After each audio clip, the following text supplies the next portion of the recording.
ஒரு வாலிபனுடைய காரியத்தை குறித்து உங்களோடு சொல்ல விரும்புகிறேன். ஒரு ஒரு தம்பி இருந்தான்.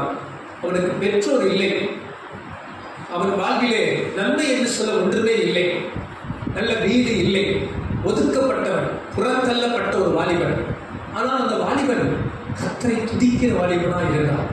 எப்போதும் கர்த்தரை துதித்துக் கொண்டே இருப்பானா, எப்போதும் கர்த்தரை ஆராய்த்துக் கொண்டே இருப்பானா. நன்றாக படித்தார், ஒரு கல்லூரி படிப்பை முடித்தார்.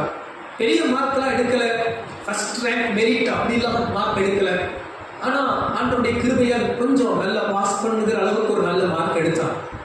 அவன் நான் சொன்னது போல அவனை தூக்கி விடுவதற்கு யாரும் இல்லை.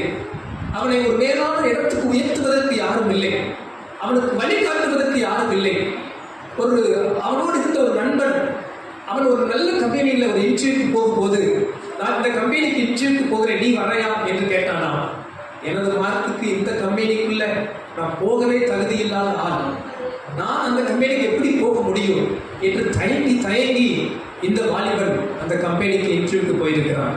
அநேக 1000 பேர் அந்த கம்பெனி இன்டர்வியூவில் கலந்து கொள்ளும் போது இந்த ஒரே ஒரு வாலிபனை மட்டும் அவர்கள் தெரிந்து கொண்டார்.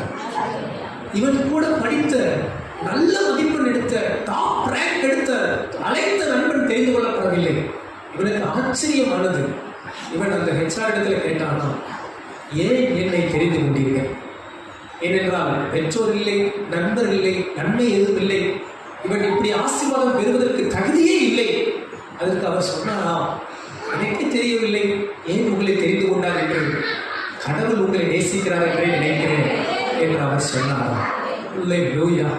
இந்த காலை நேரத்தில் நான் தாழ்மையாக விசுவாசிக்கிறேன், துதிக்கிற, ஸ்தோத்திரிக்கிற ஒரு தேவ பிள்ளை தேவனுக்கு பிரியமானவர்களாய் இருப்பார்கள், தேவ பிரியராய் வாழ்வார்கள், தேவ பிரியராய் ஜீவிப்பார்கள்.